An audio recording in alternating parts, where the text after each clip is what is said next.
مولانا ایک صاحب نے سورہ یوسف کے بارے میں ایک سوال پوچھا ہے. وہ کہتے ہیں کہ حضرت یوسف علیہ السلام نے اپنے بھائی کے بارے میں ایک پولیس ایکشن کے طور پر کام کیا تھا کہ پیالہ ان کے سامان میں خود ہی رکھ دیا تھا، جیسا کہ آج کل پولیس جو ہے وہ ہیروئن رکھ دیتی ہے اور خود ہی بعد میں اپنے بھائی کو پکڑ لیا. تو کیا ایک نبی کے بارے میں پولیس ایکشن کے لفظ استعمال کرنا یا ایسی کوئی بات کہنا جائز ہے، یہ صحیح ہے، غلط ہے، کیا ہے؟ آپ اس کے بارے میں کیا فرمائیں گے؟ اب دیکھیں نا کیسا سوال. یہ خود یوسف علیہ السلام تو ایک طرح اللہ تعالیٰ کے بارے میں آتا ہے کذالک کدنا لیوسف، یہ کام یوسف کے لیے ہم نے کیا، یہ تدبیر ہم نے کی یوسف علیہ السلام کی. اب معاذ اللہ اللہ بھی اس میں ملوث ہو جاتا. لفظ بھی قید کا کہ چال مکر، یہی پنڈت دیانند سرتوتی نے کہا کہ قرآن تو بتاتا خدا مکار ہے، مکر ہوا مکر افرادیہ. قرآن پڑھنے کے لیے عقل چاہیے کہ کسی عالم سے پوچھو کہ کیا تفسیروں بھی کام نہیں دیتی. اللہ کو بے عیب رکھنا، کوئی معنی ایسا نہیں لینا جس سے اللہ پر اعتراض ہے. جہاں اعتراض ہوگا ترجمہ غلط، صحیح کرو ترجمہ. نبی پر اعتراض ہے وہ بھی.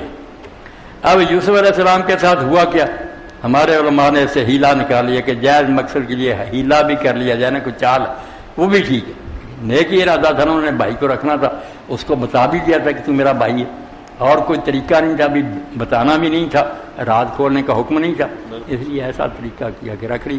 مگر یہ سب باتیں غلط، یہ کوئی نہ ہیلا ہے نہ کوئی ایسی بات ہے.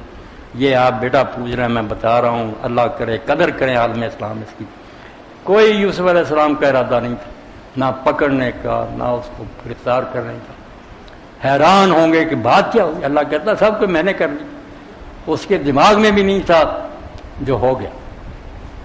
اور اللہ نے اپنے کلام میں بڑی باریکی کا خیال رکھا کہ پہلی مرتبہ بھائی آئے ہیں تو اپنے ملازموں سے یوسف علیہ السلام نے کہا کہ ان کے پیسے ان کے سامان میں رکھ، تاکہ جا کر پتا تھا بھائی تنگ ہیں، باپ بھی غریب ہے، وہ پیسے ان کو کہے جا تم رکھ. یہاں بھی اگر نوکروں سے رکھواتے نا، بائبل کہتی نوکروں سے رکھوایا، مگر یہی غلط بات. نوکروں سے رکھواتے تو کہتے نا بادشاہ یار کیا کر رہا، آپ ہی رکھوا کر اب چور بنا رہا. اس وقت آپ نے نہیں رکھوایا، خود ہی رکھا.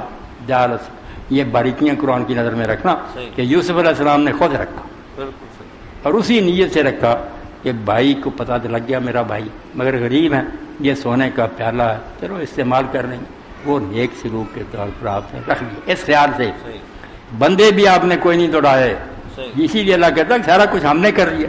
یوسف تو سوچ بھی نہیں سکتا تھا، اس نے کسی ارادے سے کیا، مگر ملازم سرکاری جو تھے ان کو جان کی پڑ گئی کہ بادشاہ کے پانی پینے کا پیالہ سونے کا جام ہے، ابھی نہ ملا ہماری شامت آ جائے. وہ خود دوڑے، یوسف علیہ السلام نہیں دوڑایا.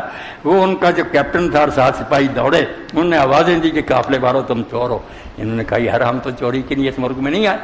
انہوں نے کہا اگر کسی کے سامان میں سے مل گیا، یہ بھی ہم نے تدبیر کی جو اللہ کہتا اگر وہ نہ یہ بات بتاتے تو مصر کے قانون کے مطابق یوسف علیہ السلام پھر بھی نہیں رکھ سکتا تھا، پھر بھی زیادہ سے زیادہ جرمانہ کر دیتا.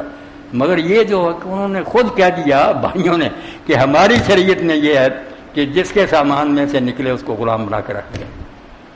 یہ چیز ہوئی جو لے کر جب وہ ملازم آئے انہوں نے بات بنائی کہ ان سے بات ہوئی ہے، انہوں نے یہ کہا کہ اگر سامان سے نکلے تو اسی کو روک لیا جائے. آپ نے اس وقت سوچا کہ دیکھو میرے دماغ میں بھی نہیں تھا، اللہ نے میرے لیے کیا کرا.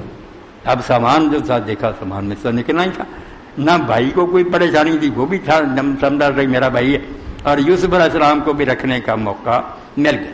وہاں آتا کہ یوسف علیہ السلام اس شاہی قانون کے مطابق نہیں رکھ سکتا تھا، مگر اللہ جو چاہتا ہو جاتا. نبی بھی نہیں سوچ سکتا، اللہ نے کچھ کا کچھ بنا دیا. انہوں نے ہمدردی کے لیے رکھا کہ بھائی بچ لے گا، اور کسی ملازم کو خبر نہیں، ملازموں کو اپنی فکر پڑی.